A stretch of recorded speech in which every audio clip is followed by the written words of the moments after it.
So hello friends, इस video में हम लोग पढ़ेंगे लॉस ऑफ मोशन, जो साइंस का सबसे फेमस टॉपिक भी माना जाता है। तो इस वीडियो को हम लोगों ने बेसिकली बहुत मेहनत से बहुत सारी रिसर्च करके आपको सबसे इजी फॉर्म में अवेलेबल कराया है। तो इस वीडियो के बाद आपको न्यूटन के तीनों लॉज बहुत ही इजी तरीके से समझ में आ जाएंगी, और वो भी बहुत कम वक्त में। तो बिना टाइम वेस्ट के वीडियो को स्टार्ट करते हैं। First law of motion. तो हम इस चीज़ को एक एग्जाम्पल की मदद से समझेंगे। तो हम यहाँ पे यूज़ कर रहे हैं कैरम बोर्ड। तो मैं यहाँ पर जैसे ही स्ट्राइकर से हिट करता हूँ तो एक कैरम कॉइन बाहर निकल जाता है, लेकिन बाकी कॉइन्स वहीं पर रहती है। यहाँ पर जैसे ही मैंने एक फोर्स लगाया तो जो बॉडी रेस्ट पर था उसने अपना मूवमेंट शो किया। इसी वजह से सिर्फ एक कॉइन बाहर निकला और बाकी पूरा बॉडी वहीं पर रह गया। तो इसी से हमारा first law of motion derive होता है, जो कहता है every body will stay in motion और will stay in rest until any unbalanced force act on it। तो ये तो हो गया एक रेस्ट बॉडी का एग्जांपल। तो अगर मैं एक मूविंग बॉडी का एग्जांपल दूं तो आपने नोटिस किया होगा, जब आप बस में जाते हैं और बस फुल स्पीड में रहने के बाद ब्रेक मारता है तो आप एक अनबैलेंस फोर्स फील करते हैं और आप सामने की तरफ झुक जाते हैं। तो सेकंड लॉ ऑफ मोशन की तरफ बढ़ने से पहले मैं आपको बता देता हूँ कि फोर्स बहुत टाइप के होते हैं, लेकिन यहाँ पर हम सिर्फ ग्रेविटेशनल फोर्स और फ्रिक्शनल फोर्स के बारे में बात करेंगे।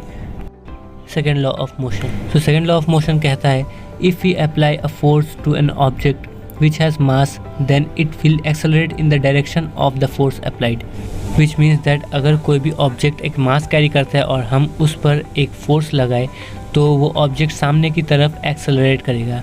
और अगर दो ऑब्जेक्ट है A एंड B, तो जिसका ज़्यादा मास होगा वो उतना कम एक्सेलरेट करेगा, एक इक्वल फोर्स देने के बाद भी।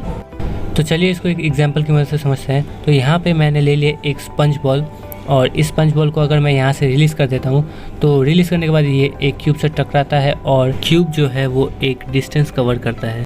फिर जब मैं वहाँ से एक मेटल बॉल को रिलीज़ करता हूँ तो क्यूब जो है वो फिर से एक डिस्टेंस को कवर करता है जो पहले वाले बॉल से ज़्यादा होता है।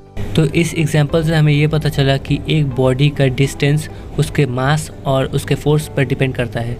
तो इसी से डिराइव होता है हमारा famous equation F is equals to ma, जिसका मतलब है force is equals to the product of mass and acceleration. इस इक्वेशन से हमें ये भी पता चलता है कि जितना ज़्यादा फोर्स होगा उतना ज़्यादा जो बॉडी है वो एक्सेलरेट करेगा, और ये भी पता चलता है कि एक इक्वल फोर्स लगाने पर कम मास वाला बॉडी ज़्यादा एक्सेलरेट होगा और ज़्यादा मास वाला बॉडी कम एक्सेलरेट होगा।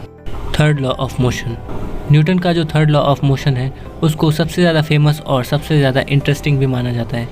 न्यूटन का थर्ड लॉ हमें ये कहता है कि every action has an equal and opposite reaction, जो कहता है कि किसी भी एक्शन का एक ऑपोजिट रिएक्शन होता है जो इसके इक्वल होता है।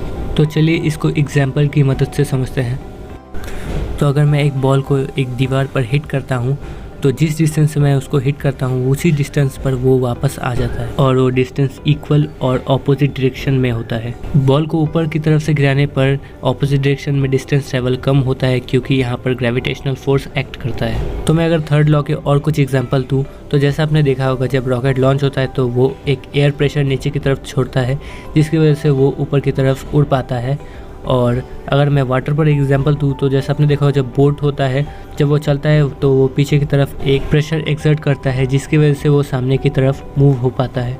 सो आई होप आपको तीनों लॉज अच्छे से समझ में आ गए होंगे, और वीडियो में इतना ही। Thank you.